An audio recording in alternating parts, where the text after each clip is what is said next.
Assalamualaikum warahmatullahi wabarakatuh.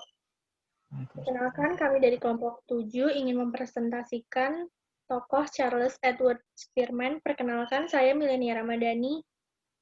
Saya Pamela Al-Zahra. Saya Aziza Zahira. Nama saya Muhammad Dimas Atmaja. Yang pertama ada biografi dari Charles Edward Spearman. Charles Edward Spearman atau yang biasa dikenal dengan Spearman lahir pada 10 September 1863 di London, Inggris. Pandangannya Spearman mengenai intelijensi ini ditunjukkan dalam teorinya mengenai kemampuan mental yang populer dengan nama teori dua faktor atau two-factor theory. Karya-karya dan pemikiran Spearman mempengaruhi pemikiran beberapa tokoh seperti Hans Eyck, Philip E. Vernon, Cyril Bird, dan Arthur Jensen. Charles Spearman meninggal di London pada usianya yang ke-82, tepatnya pada tanggal 17 September 1945. Selanjutnya itu ada two-factor theory. Menurut Spearman, intelijensi mengandung dua macam faktor, yaitu yang pertama, general ability atau general factor, disebut juga dengan faktor G. Faktor ini terdapat pada semua individu, tetapi berbeda satu dengan yang lainnya. Faktor ini selalu didapati dalam semua performance. Yang kedua yaitu special ability atau special factor, atau disebut juga dengan faktor S. Faktor ini merupakan faktor yang khusus mengenai bidang tertentu. Dengan demikian, maka jumlah faktor ini banyak. Misalnya ada S1, S2, S3, dan sebagainya. Sehingga kalau pada seseorang memiliki faktor S dalam bidang tertentu dominan, maka orang itu akan menonjol dalam bidang tersebut. Dua komponen kualitatif. Menurut Spearman, definisi intelijensi mengandung dua komponen kualitatif yang penting.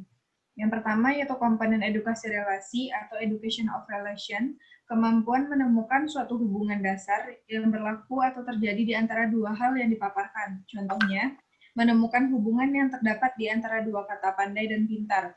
Hubungan relasi adalah padanan kata atau sinonim. Komponen yang kedua ada komponen edukasi korelasi, yaitu education of correlate, kemampuan menerapkan hubungan dasar yang telah ditemukan dalam proses edukasi relasinya sebelumnya ke dalam situasi baru. Contohnya, telah diketahui hubungan antara kata pandai dan pintar ialah hubungan padanan kata atau sinonim. Maka hubungan ini dapat diterapkan dalam pertanyaan gembira. Di sini ada kelebihan dan kekurangan pada two-factor.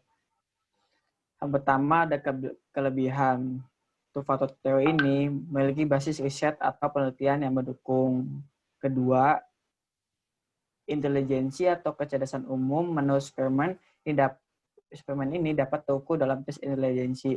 Dan terakhir, teori ini menekankan pentingnya general faktor yang mampu mewakili semua tes yang memiliki kesamaan. Hal ini pun memberikan implikasi pada efisiensi pengukuran. Selanjutnya ada kekurangan pada teori ini. Teori ini dipandang terlalu sempit dalam memaknai intelijensi karena lebih menekankan pada general faktor yang mencakup kemampuan berbahasa, logika, dan matematis. Padahal, intelijensi mencakup konsep yang lebih kompleks dan luas.